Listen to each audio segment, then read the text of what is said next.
Hello friends, स्वागत है आप सभी का एजुकेशन पॉइंट चैनल में। और आज हम लोग इस वीडियो में पढ़ेंगे ग्रोथ एंड डेवलपमेंट, जिसे हिंदी में बोलते हैं वृद्धि एवं विकास। ये टॉपिक आपके सीटेट के एग्ज़ाम, यूपी टेट के एग्ज़ाम या किसी भी स्टेट का जो टेट होता है उसके लिए बहुत ही इंपॉर्टेंट है। साथ ही साथ केवीएस, एनवीएस या सुपर टेट के एग्ज़ाम में भी इससे क्वेश्चन पूछे जाते हैं। तो दोस्तों, अगर आप लोग को वीडियो अच्छी लगे तो वीडियो को लाइक करने के साथ साथ चैनल को सब्सक्राइब ज़रूर करिएगा। आइए इस टॉपिक को कंप्लीट करते हैं इस वीडियो में। तो दोस्तों, जैसा कि आप लोग देख सकते हैं, टॉपिक का नाम है ग्रोथ एवं डेवलपमेंट, यानी वृद्धि एवं विकास। उसके बाद अब हम लोग इसमें पढ़ेंगे विकास क्या होता है। तो विकास क्या है, पहले पॉइंट में आप लोग देखिए क्या लिखा हुआ है। इसमें ब्रैकेट में कुछ जो हार्ड वर्ड्स हैं उनके इंग्लिश भी लिखा हुआ है, तो जो इंग्लिश के स्टूडेंट हैं वो लोग इससे इंग्लिश भी पढ़ सकते हैं। तो जो पहला पॉइंट है वो है कि विकास विकास क्या है। तो विकास एक सार्वभौमिक प्रक्रिया है। विकास क्या है, एक यूनिवर्सल प्रोसेस है जो जन्म से लेकर जीवन पर्यंत तक अविराम होता रहता है, यानी कंटिन्यूअस चलता रहता है। यानी डेवलपमेंट आपका जन्म से शुरू होता है और जीवन पर्यंत चलता रहता है कंटिन्यूअसली।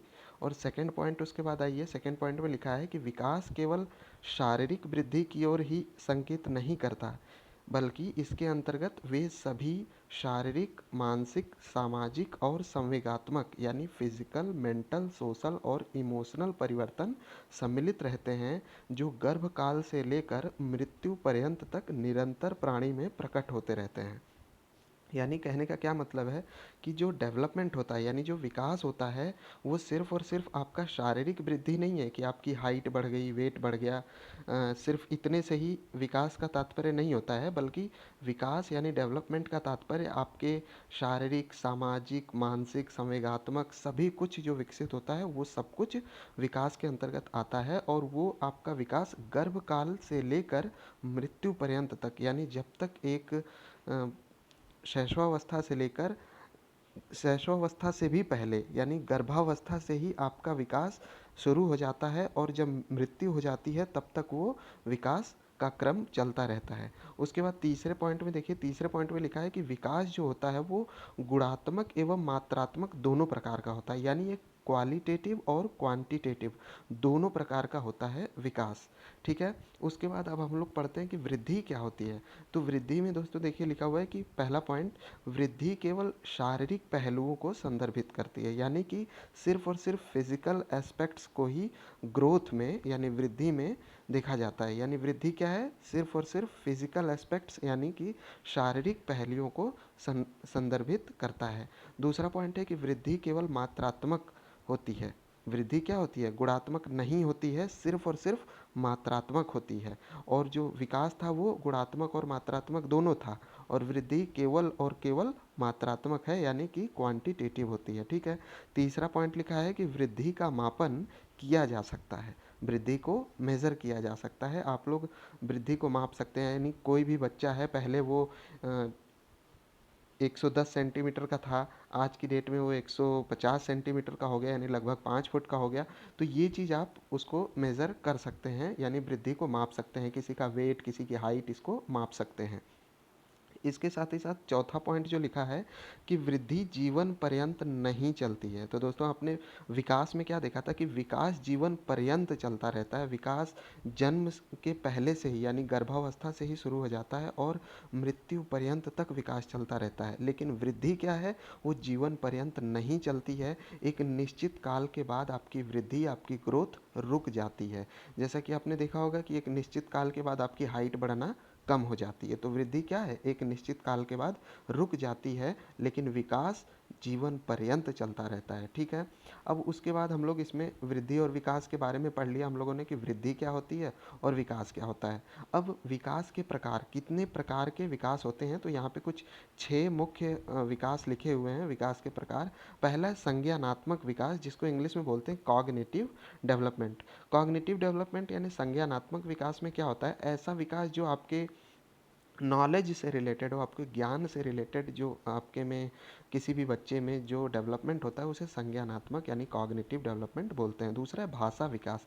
भाषा विकास में आप जानते ही हैं, जैसे कि कोई भी बच्चा जब जन्म लेता है उस वक्त उसे किसी भी नॉलेज नॉलेज नहीं कह सकते, लैंग्वेज, कोई भी लैंग्वेज उसको नहीं आती है, किसी भी प्रकार की भाषा का ज्ञान उसको नहीं होता है, लेकिन धीरे धीरे उसको भाषा ज्ञान होने लगता है, वही होता है भाषा विकास। उसके बाद शारीरिक विकास। शारीरिक विकास में जैसे जानते हैं उम्र बढ़ने के साथ साथ आपका हाइट वेट ये सब बढ़ता रहता है, ये भी विकास के अंतर्गत आता है। और उसके बाद है सामाजिक विकास, जैसे आपको भाषा ज्ञान होता है, आप सोशल इंटरेक्शन करते हैं, सामाजिक लोगों से मिलना जुलना, तो इससे आपका सामाजिक विकास होने लगता है। उसके बाद नैतिक विकास होता है। नैतिक विकास में आपको सभी अच्छे बुरे गुणों का ज्ञान होने लगता है। और उसके बाद संवेगात्मक विकास, तो इसमें कुछ इमोशंस जैसे सुख दुख इस टाइप के इमोशंस डेवलप होने शुरू हो जाते हैं। तो विकास के प्रकार में ये 6 प्रकार के विकास हैं। पहला संज्ञानात्मक विकास, भाषा विकास, शारीरिक विकास, सामाजिक विकास, नैतिक विकास और आखिरी है संवेगात्मक विकास। उसके बाद हम लोग पढ़ेंगे कि शारीरिक विकास को थोड़ा सा डीपली पढ़ लेते हैं कि शारीरिक विकास 2 प्रकार के होते हैं। शारीरिक विकास यानी फिजिकल डेवलपमेंट जो होता है वो 2 प्रकार का। पहला है ग्रॉस मोटर डेवलपमेंट, जिसको हम लोग स्थूल गतिक कौशल बोलते हैं हिंदी में, और दूसरा है फाइन मोटर डेवलपमेंट, जिसको हम लोग सूक्ष्म गतिक कौशल बोलते हैं। तो जो ग्रॉस मोटर डेवलपमेंट होता है उसमें क्या होता है, बच्चे की लार्ज मसल्स यानी बड़ी मांसपेशियों का विकास होता है। जैसे जैसे हाथ पैर आपके, जो बच्चा होता है जब एकदम छोटा होता है शैशवावस्था में, तो उस वक्त वो अपने हाथ और पैर का सही इस्तेमाल नहीं कर पाता है, ना वो चल पाता है, ना वो किसी चीज़ को सही ढंग से पकड़ पाता है, ना उठ पाता है, ना बैठ पाता है। तो स्थूल गतिक कौशल यानी ग्रॉस मोटर डेवलपमेंट जो होता है उसमें बच्चे की बड़ी मांसपेशी यानी हाथ पैर ये सब अच्छे से डेवलप होते हैं, जिससे उसका उठना बैठना चलना दौड़ना ये सब उसका विकसित होने लगता है। उसके बाद सूक्ष्म गतिक कौशल यानी फाइन मोटर डेवलपमेंट में क्या होता है, बच्चे में छोटी मांसपेशियों का विकास होता है यानी स्मॉल मसल्स का डेवलपमेंट होता है, जो बच्चों को लिखने, चित्र बनाने, गेंद फेंकने, गेंद पकड़ने, यहाँ गेंद फेंकने गेंद पकड़ने हमने इसलिए लिखा है ताकि आप ये समझ सकें कि वो अपने उंगलियों में किस प्रकार से बॉल को पकड़ लेता है और उसको थ्रो करता है, कैच करता है, या फिर पेन जब लिखता है तो पेन को किस तरीके से पकड़ लेता है, चित्र बनाता है तो किस प्रकार से पेंसिल को पकड़ता है। तो ये सब सूक्ष्म गतिक कौशल है, यानी कि उसकी स्मॉल मसल्स का, यानी उंगलियां उसकी अच्छे से क्रिया करना चालू कर देती हैं यानी शुरू हो जाती हैं। तो शारीरिक विकास 2 प्रकार का, पहला है ग्रॉस मोटर डेवलपमेंट और दूसरा है fine motor development. Gross motor में क्या होता है, बड़ी मांसपेशियां डेवलप होती हैं, और फाइन मोटर में क्या होता है कि छोटी मांसपेशियां डेवलप होती हैं। ठीक है। उसके बाद आता है विकास के सिद्धांत यानी कि principle of development. Principle of development में अब विकास जो यानी डेवलपमेंट जो है वो एक निश्चित सिद्धांत पे कार्य करता है।